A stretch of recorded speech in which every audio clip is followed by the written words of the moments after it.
morning, everyone! I am Sir Kevin J. Atadero, and today we will be learning English. I hope you have already answered the vocabulary check that I have let you answer. It was just 13 items. Very easy choices. You're just going to determine the meaning of the words without opening the dictionary. I hope you did not open your dictionaries because you're going to miss out the fun of finding your answers. And I hope most of you have re-answered it until nakakuha mo og 13, over 13. And I really hope that you did because you are going to learn a lot with those words and with what we will do today. Okay?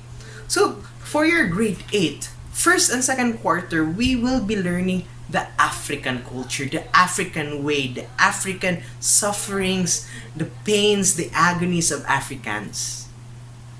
Now, Africa is a very wonderful place. Africa is a very wonderful place. It's not just full of the N word, but it's full of goodness. It's full of diversity. It's full of culture, full of religion, full of food. You name it. However, Africa is also devastated by plagues. You know, we have the swine flu. We have the Ebola. Ebola is much dangerous than the COVID that we have. We have the HIV/AIDS. It's a very long pandemic that they have been struggling, and it's not even kanang contained.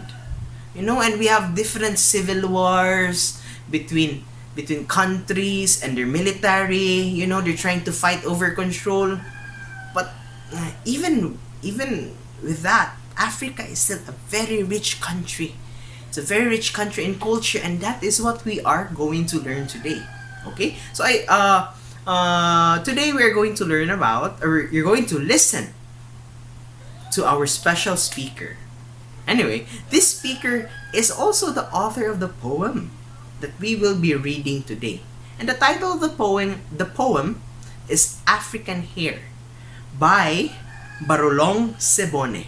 Now, Barolong Seboni is a contemporary of ours, buhit pa siya karon, and he is teaching English at the University of Botswana. So I hope you will listen to his poem, and make sure after you read his poem, you're going to meditate on the meaning of it. Now, if you think that you're having a hard time catching up with the poem or the poet, you can pause or you can slow down the video. You know, of course, you're grade 8. You know how to rewind the video. You can make the video, what they call this, slow down in the options. You know that. Okay? So I leave you that up to you. If it's too slow or if it's too fast, you pause it, you meditate upon it, because we're going to have a discussion forum. Our first discussion forum for the school year 2020-2021. So, let's get started.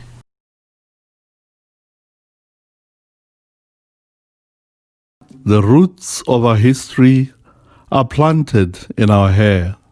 The big, bold afros of the 70s, strong, powerful, confident, greeting the sky like a clenched fist, defiant in their stride, bobbing from side to side. The kinky close shaves of the first African slaves, sweating their way across the salty seas in strange ships. Bald heads, bare like the broken backs, split and sliced by a whip, red like a watermelon. Then came the liberated heads of emancipated dreads, skanking to the reggae beat, flashed in black, green, red, reclaiming souls that were sold. Through our African hair lives our culture and landscape, the geography of our African spaces, the peopling of rural and urban spaces. The kinky curls, dry like beans, are like the open bushes, sparse and scattered across the desert to withstand the harshest seasons. This is the African mop, very little on top to stop the sizzling sun. Our African hair, so brittle, is like the dry moretwa sticks and the hard brown berries, so little. And up north beyond the Sahara, their heads are not like ours in the savannah. The women have flowing strands, black like the darkest wintry night, long and sinuous like the Nile that weaves through many lands, tropical forests, rich soils, and barren sands.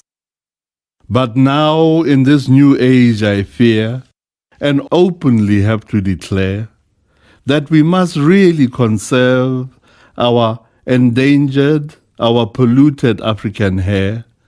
It's immersed in oils of all sorts, steamed, creamed, and preened, like plastic goods, glossy and sheened. Our African kinky curls have straightened and unfurled like ropes and strings, and sometimes look like they will take off on their own wings. We must preserve our African heritage by conserving and protecting our hair, because in every black curl and in every black strand is rooted our African world, our very own African brand.